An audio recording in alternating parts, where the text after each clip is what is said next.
In this lesson, we're going to learn the Māori terms for ika, our fish here in Aotearoa.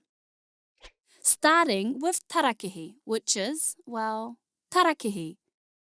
And kahawai is, well, kahawai.